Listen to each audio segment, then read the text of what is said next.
Welcome to doctor Maithili's music therapy channel. இன்றைய பதிவில் music என்னெல்லாம் நம்மளோட பிஹேவியருக்கு அனுகுணமாக இருக்கும், இசை என்பது எத்தனை தூரம் நம்மளுடைய மனநலனுக்கு உதவியாக இருக்கும், மனநலன்களை உய்வு பெறத்திற்கு என்னவெல்லாம் பண்ணும் அப்படின்றத நம்ம பார்க்கலாம். இது காலம் வரைக்கும் இசை என்ன சொல்லும்பொழுது அது ஒரு என்டர்டெயின்மெண்ட் மோடு, நம்மளோட என்ஜாய்மெண்ட்டுக்கு மட்டும் இருக்கும் அப்படின்னு சொல்லி தான் நம்ம இத்தனை பேரும் இத்தனை வருஷமாக இத்தனை 100 ஆண்டு காலத்துக்கு மேலே நம்ம எல்லாரும் இசையை அப்படி பயன்படுத்திக்கிட்டு வரோம். இசைன்னு சொன்னால் it is for the enjoyment, music for enjoyment, entertainment அப்படின்னு நினைக்கிறோம். ஆனால் நம்மளோட உடல் உறுப்புகளுக்கும் ஏன்னா நம்மளோட பாடியில் இருக்கிற எல்லா ஆர்கானும், ஹிருதயம், அப்புறம் கல்லீரல், கணையம், அப்புறம் மூளை, இன்னும் உள்ளுக்குள்ளே இருக்கிற நிறைய ஆர்கன்ஸ் எல்லாமே அது ஒரு ரிதமில் வேலை செய்கிறது. அந்த ரிதம் நம்ம ஜனனம் ஏற்பட்ட பொழுது ஆரம்பிச்சதுன்னு சொன்னால் அந்த மூச்சு நிற்கிற வரைக்கும் அந்த ரிதம் அப்படியே தொடர்ந்து போய்கிட்டு இருக்கு. அந்த ரிதம்க்கு ஒரு ஃப்ரீக்வன்சி இருக்கும் அப்படின்னு சொன்னால் அந்த வேவ் லென்த்துக்கு தகுந்த மாதிரி நம்ம இசையை தான் கேட்க பழகிறோம். ஆனால் அது நம்மளுக்கு என்ன தெரியாமையே, நம்மளுடைய நுண்ணறிவுக்கு அது புலப்படாமையே வெறும் உணர்தலுக்கு மட்டுமே, ஏன்னா அதை நம்ம குவான்டிஃபை பண்ண முடியாதனால இந்த மியூசிக் பிடிக்கிறது அந்த மியூசிக் பிடிக்கிறது அப்படின்னு சொல்கிறோம்.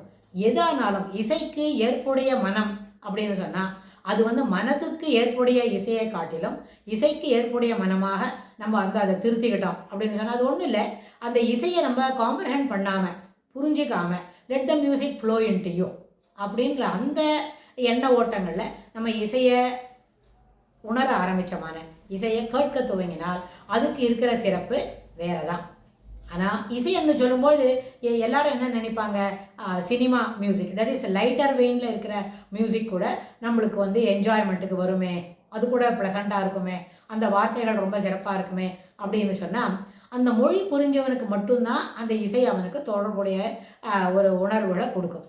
மொழி தெரியாதவனுக்கு அந்த இசையினோட அந்த வார்த்தைகளோட பயன் ஒன்றும் தெரியாது. இப்போ நம்ம ஒரு தமிழில் பேசுகிறோம், நம்மளோட தாய்மொழியில் நம்ம பேசிக்கிட்டு இருக்கோம். நம்ம பேசுகிற மொழி சிலவங்களுக்கு தெரியாத இருக்கும் இல்லையா, நிறைய பேருக்கு இந்த மொழி புரியாது அப்படின்னு சொன்னால் அவங்க இதுலேருந்து என்ன ரீட் பண்ணுவாங்க, ஒன்றும் இருக்காது. ஆக்சுவலாக டாக்டர் ஏதோ தலையாட்டிக்கிட்டு பேசுகிறாங்க, சிலப்போ சிரிக்கிறாங்க, அவ்வளோதான் இருக்குது, அதுதான் தெரியும், அந்த எக்ஸ்பிரஷன் மட்டும்தான் தெரியுமே தவிர அதில் உள்ள அந்த வார்த்தைகளில் இருக்கிற பொருள் புரியாது. இது இசைக்கும் ஏற்புடையதான். வார்த்தைகள் உள்ள இசைக்கு அது அந்த பொருள் புரியாட்டா நம்ம அதில் பங்கு பற்றிக்கிறதுக்கு வாய்ப்பு இல்லை தான். ஒருமே just like that we will be sitting in that group, அவ்வளோதான்.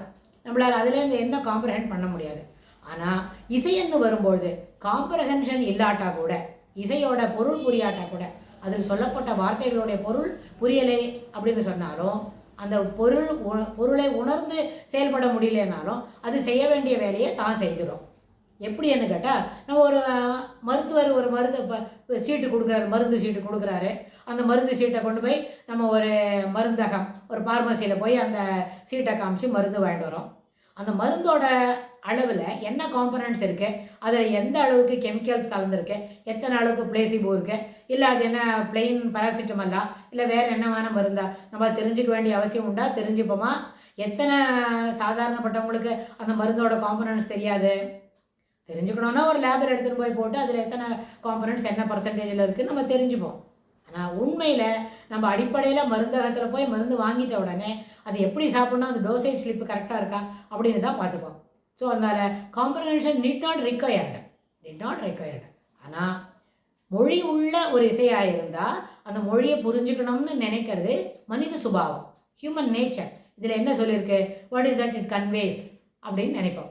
அது சொல்லக்கூடிய பொருள் என்ன, அது என்னமான ரசத்தை உணர்த்துறது, என்ன நவரசங்கள் சொல்கிறோம் இல்லையா, அதனால் அது கோபத்தை உணர்த்துறதா, இல்லாட்டி போனால் என்ன விருப்பு சொல்கிறதா, இல்லாட்டி போனால் வேறு இன்னும் எந்தமான பாவத்தை அது காட்டுறது அப்படின்னு நம்ம யோசிக்கணும்னு நினைப்போம்.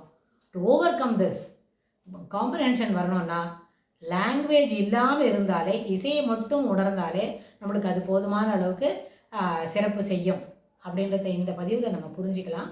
இதுக்கு தொடர்புடைய செய்திகளை வரப்போகிற பகுதிகளிலும் பார்க்கலாம். தேங்க்ஸ் ஃபார் வாட்சிங்.